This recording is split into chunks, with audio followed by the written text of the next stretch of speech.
Saudações! Hoje a gente começa uma imersão num futuro assim muito, muito distante mesmo.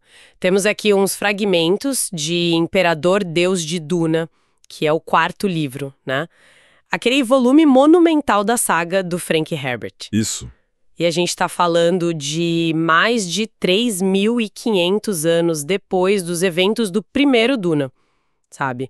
O foco total é no Leto Atreides II, uma figura que transcende o humano, o Imperador Deus. Exatamente. As fontes que a gente analisou, elas pintam um retrato de uma obra bem densa, né? Filosófica pra caramba. O Herbert parece que leva ao extremo aquelas questões sobre poder absoluto, sobre religião organizada e o próprio destino da humanidade, sabe?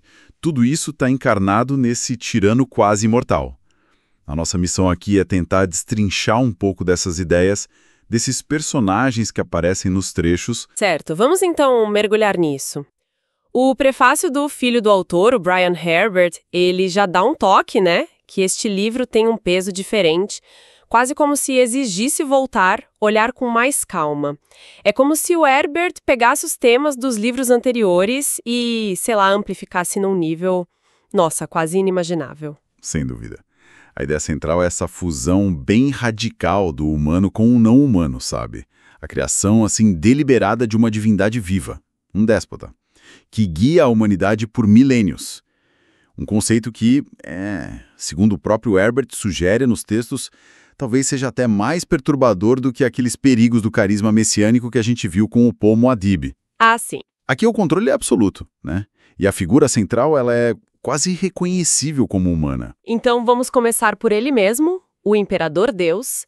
Quem ou o que se tornou o Leto II? Olha, o Leto II é uma entidade singular na literatura. Ele viveu mais de 3 milênios e meio. É muito tempo. Ele tem uma consciência expandida que pega não só o conhecimento acumulado desse tempo todo, mas também as memórias de incontáveis ancestrais que vivem dentro dele.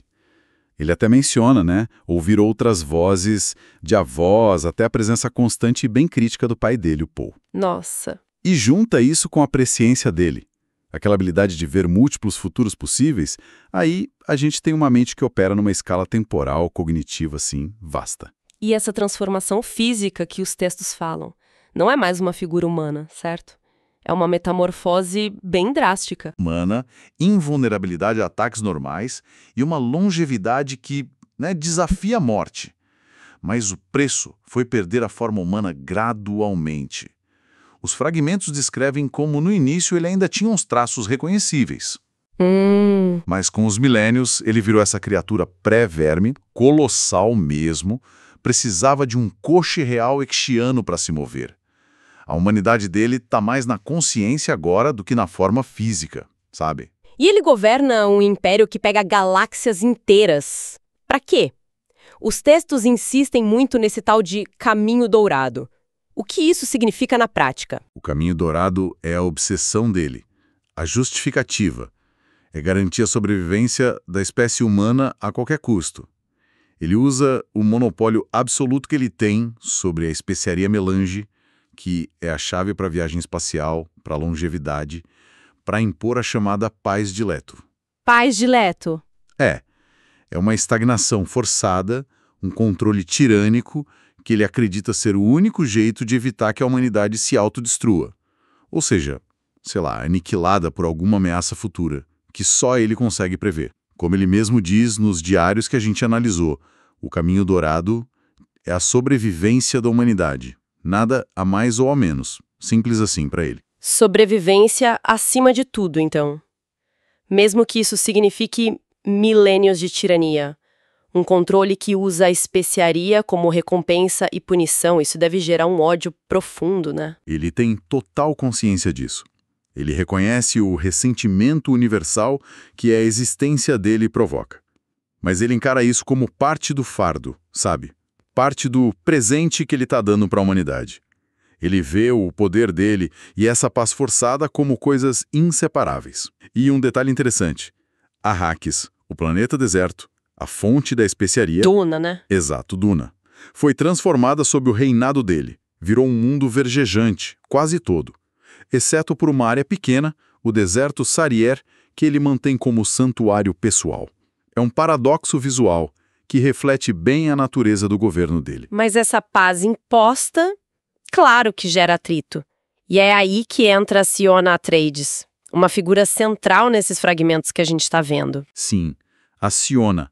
Ela carrega o sangue Atreides e surge como líder de uma rebelião contra esse ancestral divino dela. Um dos atos mais ousados, que está destacado nos textos, é o roubo das cópias dos diários secretos do Leto. Esses diários são registrados por um ditatel, um aparelho ishiano que capta os pensamentos do imperador. Que tecnologia! Pois é, e ela acredita que ali está a chave para derrotar ele, e busca ajuda de outras potências, Bene Gesserit, Gilda e Shians, para tentar decifrar esses registros. E aqui a coisa fica bem intrigante, porque o Leto parece quase incentivar essa rebelião. Ele chama ela de minha Siona. Qual é a lógica disso? É um dos pontos mais complexos, né? O Leto submete ela a testes brutais. Tem aquela perseguição implacável pelos lobos D, que são criaturas modificadas geneticamente por ele mesmo. Nossa! Ainda admite que ela o fascina e que o papel dela é fundamental nos planos dele de longo prazo. A chave, que está sugerida fortemente nos textos, é uma característica genética única da Siona. Ela é invisível à presciência. Invisível? Como assim? O Leto sabe que a capacidade de prever o futuro também é uma armadilha, né? E a Siona representa uma fuga dessa armadilha, essencial para o desfecho do Caminho Dourado. Então, ele a molda, ele a testa, mesmo que isso signifique empurrar ela para a rebelião. É parte do plano maior. E ainda tem a dinâmica com a Naela, a agente dupla. Os trechos mostram bem a tensão dessa relação. Exato. A Naela pertence às Oradoras Peixe, aquele exército só de mulheres, fanáticas pelo Leto. Ela está presa por um juramento sagrado de obedecer a Siona, mas, ao mesmo tempo, tem um implante ishiano que permite que ela reporte secretamente cada passo da rebelião para o Leto. Que situação! Total. Os registros dela, que são mencionados nos textos, revelam essa luta interna. O medo de quebrar o juramento para Siona contra a lealdade final dela ao Imperador Deus. É uma teia de lealdades conflitantes bem típica de Duna, né? Falando em figuras complexas e lealdades divididas, isso leva a gente para outra peça recorrente e fundamental nesse tabuleiro. Duncan Idaho. Ou melhor, os Duncans Idaho. Isso mesmo. O Leto mantém a linhagem do Duncan Idaho viva através de golas. Clones Tleilaxu recriados continuamente a partir das células do Duncan original, que morreu milênios atrás. Cada nova versão serve ao imperador, geralmente como comandante das Oradoras Peixe, mas enfrenta uma crise existencial profunda. Os fragmentos mostram a angústia desse Duncan específico, refletindo sobre ser um Gola, a memória fragmentada dos antecessores e a desconfiança natural nos métodos Tleilaxu. E qual o papel desse Duncan em particular na trama que os fragmentos revelam? Ele parece bem mais questionador que os outros, talvez. Ele confronta o Leto abertamente sobre a moralidade dos métodos dele, sabe? Especialmente o tratamento dado a Siona e o próprio papel dele nos planos genéticos do imperador. Tem umas menções dele ser um potencial garanhão para gerar descendentes específicos, algo que o próprio Monel, o servo do Leto, confirma para ele. Nossa, que pesado! E o fato dele receber uma arma laser ixiana proibida, causa um alarme danado na guilda espacial, que teme qualquer instabilidade. Apesar disso tudo, o Leto considera ele essencial. Diz que tem problemas que só um Duncan Idaho pode resolver. Parece que ele valoriza essa faísca de rebeldia, de humanidade no Duncan. Essa questão da identidade dele fica ainda mais intensa com aquela descoberta em Tuono, né? Aquela passagem é bem forte. Sim, é um momento crucial. A Siona leva ele até a vila de Tuono, e lá o Duncan encontra uma criança que é, sem dúvida nenhuma, filha do Gola anterior dele com uma oradora peixe chamada Irti. Ah! Esse encontro força ele a encarar de frente a continuidade, o legado das vidas passadas dele, a natureza fabricada da existência dele e a responsabilidade moral que ele carrega pelas ações dos outros Duncans. E isso aprofunda o conflito interno dele e a relação complexa que ele tem com a Siona e com o Leto. Saindo um pouco dos personagens individuais, o universo de Duna sempre foi esse palco de jogo intrincado entre as grandes facções, né? Como que as Bene Gesserit, os Ixans, os Tleilaxu e a Guilda Espacial se posicionam em relação a esse imperador Deus, segundo o material? Olha, o denominador comum é a dependência, ou o medo. Todos eles orbitam o Leto por causa do controle absoluto dele sobre a especiaria. As Bene Gesserit, por exemplo, como um relatório interno citado nos textos revela, elas perderam o controle do programa genético milenar delas para o Leto. Ele é o Kwisatz Haderach que elas não controlaram. Exatamente. O que elas não previram ou não conseguiram controlar. E agora elas buscam desesperadamente informações, alguma forma de influência. Chegam até a investigar um suposto culto anti-Leto, que o próprio Leto expõe como sendo uma manobra da própria Irmandade. Sempre jogando, né? Sempre. Os Ishians, mestres da tecnologia proibida desde o Jihad butleriano, são fornecedores meio ambíguos. Dão para o Leto ferramentas essenciais como o Koshi Real, o Ditatel, mas ao mesmo tempo conspiram contra ele. Uma conspiração notável revelada nos trechos é o desenvolvimento, junto com a guilda, de uma máquina de navegação, para dispensar os navegadores mutantes que dependem da melange. Tentando achar uma saída. E os Tleilaxu? Sempre envoltos em mistério, manipulação? Continuam sendo os mestres da bioengenharia e da intriga, né? Fornecem os golas do Duncan e os dançarinos faciais, aqueles metamorfos que podem imitar qualquer pessoa. O material que a gente analisou mostra os dançarinos faciais deles infiltrados tanto na rebelião da Siona quanto na embaixada Ishiana, semeando caos, violência, mas o Leto não tolera as maquinações deles quando afetam ele diretamente. Ele pune publicamente o embaixador Tleilaxu, um tal de Nunep, por espalhar boatos sobre ele. Ordena um açoitamento brutal como exemplo. Uau! E a Guilda Espacial? Imagino que sejam os mais dependentes de todos. Totalmente. A viagem interestelar segura depende dos navegadores deles, que, por sua vez, dependem da especiaria. Ponto final. Por isso eles cooperam com os Ixians no projeto secreto da máquina de navegação. É uma aposta arriscada para tentar se libertar do controle do Leto. O nível de dependência é tanto que eles até alertam o Leto sobre a armaleza dada ao Duncan, com medo de qualquer coisinha que possa perturbar o fluxo da especiaria. É um jogo de poder onde o Leto tem quase todas as cartas na mão. E no meio dessa teia toda política de intriga, surge uma figura inesperada, Rui Noré, a nova embaixadora ixiana. Ela parece meio deslocada nesse cenário todo. Leito identifica ela quase na hora como uma isca, uma criação de Ishk, projetada especificamente para atrair ele, para manipular ele.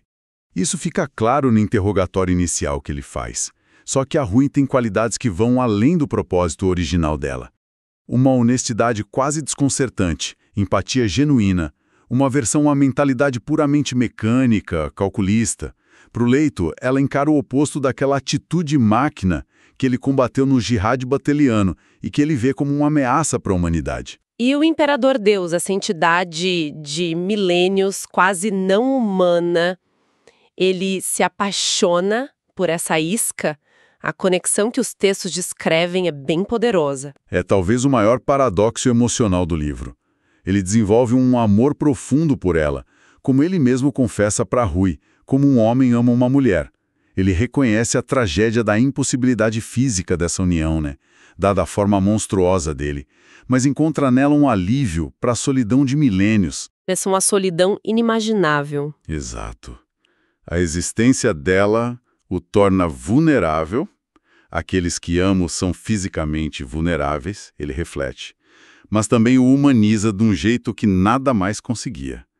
A decisão de se casar com ela é um ato sísmico, desafia o status divino dele, coloca em risco a estabilidade do império, para desespero total do Moneu, o servo dele. Um risco que os próprios Ilishans parecem não ter previsto totalmente, já que a lealdade dela acaba sendo diferente do esperado. Exatamente.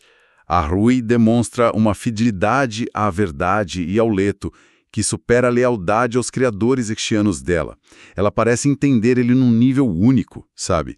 Aceitando a monstruosidade do fardo dele, a necessidade por trás das ações dele. Isso fica claro nos diálogos dela com o Leto e até em interações com outras facções, como quando ela afirma para a reverenda Madre Bene Gesserit que a lealdade primária dela é com a verdade.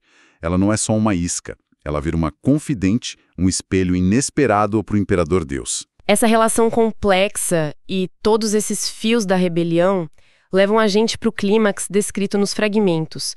O teste final da Siona, a tensão com o Duncan e o fatídico casamento. É a chave para libertar a humanidade no futuro. Ah, então ele confirma mesmo. Confirma. Ela sobrevive, entende os fragmentos do plano maior do Leto, mas o ódio dela por ele continua intacto. Ela passa no teste, mas rejeita o testador. E a cerimônia de casamento em Tuonon acaba de forma Trágica. violenta. Sim. Durante o cortejo nupcial tem um ataque coordenado na ponte que leva para a vila. A ponte é destruída pela Armalice, disparada pela Naila, seguindo ordens da Siona. A Naila. A Naila. Nesse evento morrem o Moneu, o servo leal do Leto e pai da Siona, e a própria Rui Noré. Nossa, a Rui também. Sim. E o coche real do Leto despenca no rio Idao. Água. A única fraqueza dele. É o fim, é o fim. E, paradoxalmente, é a realização do plano dele. A água começa a dissolver a simbiose com as trutas da areia. Essas trutas, agora livres, vão carregar fragmentos da consciência do Leto e, eventualmente, reiniciar o ciclo do verme da areia e da especiaria em Arrakis, o novo nome de Arrakis. Então a morte dele... Garante o futuro da especiaria. Exato. O próprio Leto, numa agonia indescritível, mortalmente ferido pela água, ainda consegue emergir para um confronto final com a Siona e o Duncan na margem do rio. A Naila também aparece, mas é morta pelo Duncan quando tenta atacar o Leto uma última vez. E qual é a grande revelação nesses momentos finais do Leto que ele diz? O Leto confirma o propósito último do Caminho Dourado. Não era para estabelecer um controle eterno, era para impor à humanidade uma lição tão terrível sobre os perigos da tirania e da presciência, que forçaria a humanidade a se espalhar pelo universo, a buscar futuros onde nenhum poder centralizado, nenhum vidente pudesse jamais capturá-la de novo. Então a tirania toda... Foi o casulo. Siona e Duncan e os descendentes deles, invisíveis à previsão, são um catalisador dessa liberdade através da dispersão. A tirania foi o casulo brutal, mas necessário para essa metamorfose da espécie. Que inversão impressionante! A sobrevivência garantida não pelo controle, mas pela dispersão, pela imprevisibilidade. Plantada pela própria genética que ele cultivou e protegeu, é um plano de uma escala, nossa, avassaladora. Exatamente. E os diários roubados, como a nota final do tradutor nos textos menciona, eles sobrevivem por milênios. Permitem que gerações futuras tentem decifrar o enigma do projeto Atreides e debater o legado ambíguo do Deus dividido, enquanto a humanidade já está segura, dispersa, livre da possibilidade de um novo controle total. Uma jornada intelectualmente desafiadora mesmo, por temas como poder, destino, sacrifício e a própria definição de humanidade. A mente do Herbert realmente operava em outra dimensão, né? Sem dúvida. E os textos deixam a gente com uma última imagem, uma nota intrigante daqueles estudiosos do futuro que analisaram os diários. A menção às pérolas de percepção deixadas por Leto II. Pérolas de percepção. O que isso poderia significar? O que seriam essas pérolas? A interpretação sugerida por esses estudiosos futuros é que a vasta consciência do Leto, as memórias ancestrais, o conhecimento acumulado, a própria essência dele pode não ter se dissipado completamente com a morte física. Fragmentos dessa consciência, essas pérolas, podem ter se ligado às trutas da areia que foram liberadas no rio. Então, a questão que fica ecoando a partir desses fragmentos todos é se o Imperador Deus realmente se foi. Ou será que a consciência fragmentada dele, o sonho interminável, como os diários chamam, será que ela persiste nas areias de Arrakis, talvez influenciando sutilmente o futuro que ele pagou um preço tão inimaginável para garantir? É uma pergunta que os textos deixam em aberto, né? Talvez de propósito. Sugere que a influência de uma figura como Leto, mesmo fragmentada, transformada, pode reverberar de jeitos que a gente não compreende totalmente. Um legado tão paradoxal quanto a vida dele foi. Realmente, algo profundo para a gente ficar pensando a respeito. Agradecemos a companhia nesta exploração. Até a próxima análise.